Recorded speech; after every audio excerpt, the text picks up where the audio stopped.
আসসালামু আলাইকুম। আজকে আমরা জানব বিশ্বের এমন 12টি স্থান যেখানে 2024 সালে সবথেকে বেশি পর্যটকদের আগমন ঘটেছে। আর দেরি না করে চলুন তাহলে শুরু করা যাক। 12 নম্বরে আছে সিউল, যেটা দক্ষিণ কোরিয়াতে অবস্থিত। এই সিউল শহরে পর্যটকদের আগমন ঘটেছে 10 মিলিয়ন, অর্থাৎ 1 কোটি লোকের। 11 নম্বরে আছে সিঙ্গাপুর।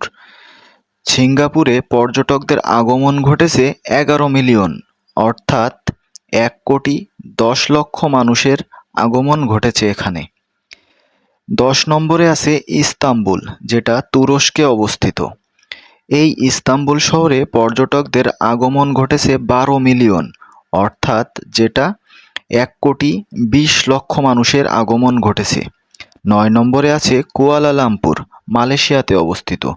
এই কুয়ালালামপুর শহরে পর্যটকদের আগমন ঘটেছে 13 মিলিয়ন, অর্থাৎ 1,30,00,000 মানুষের আগমন ঘটেছে। 8 নম্বরে আছে দুবাই, যেটা সংযুক্ত আরব আমিরাতে অবস্থিত। এই দুবাই শহরে পর্যটকদের আগমন ঘটেছে 13.5 মিলিয়ন, অর্থাৎ 1,35,00,000 মানুষের আগমন ঘটেছে। 7 নম্বরে আছে টোকিও। টোকিও শহর জাপানে অবস্থিত, যেখানে পর্যটকদের আগমন ঘটেছে 14 মিলিয়ন, অর্থাৎ 1,40,00,000 মানুষের আগমন ঘটেছে।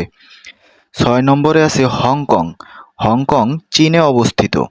এই হংকং শহরে পর্যটকদের আগমন ঘটেছে 19 মিলিয়ন, অর্থাৎ 1,90,00,000 মানুষের আগমন ঘটেছে।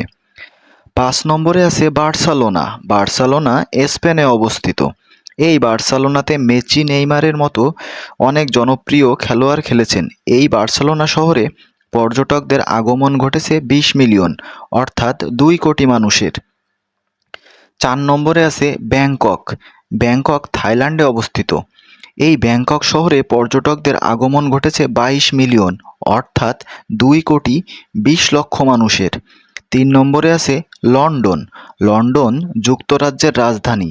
এই লন্ডন শহরে পর্যটকদের আগমন ঘটেছে 24 মিলিয়ন, অর্থাৎ 2,40,00,000 মানুষের। 2 নম্বরে আছে প্যারিস। প্যারিস ফ্রান্সের রাজধানী। এই প্যারিস শহরে পর্যটকদের আগমন ঘটেছে 33 মিলিয়ন, অর্থাৎ 3,30,00,000 মানুষের। 1 নম্বরে আছে নিউ ইয়র্ক সিটি।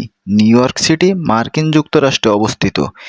এই নিউ ইয়র্ক সিটিতে 2024 সালে পর্যটকদের আগমন ঘটেছে 40 মিলিয়ন, অর্থাৎ 4 কোটি মানুষের। তো বন্ধুরা, এই পর্যন্তই ছিল আজকের ভিডিও। আজকের ভিডিওটি কেমন লাগলো অবশ্যই কমেন্ট করে জানাবেন। আর যদি ভিডিওটি ভালো লেগে থাকে তাহলে একটি লাইক দিবেন। আর যদি আমার চ্যানেলে নতুন হয়ে থাকেন তাহলে অবশ্যই চ্যানেলটি সাবস্ক্রাইব করে রাখবেন। পরবর্তী ভিডিও দেখার আমন্ত্রণ জানিয়ে আজকের ভিডিও এই পর্যন্তই এখানেই শেষ করছি। সেই পর্যন্ত ভালো থাকবেন, সুস্থ থাকবেন। ধন্যবাদ।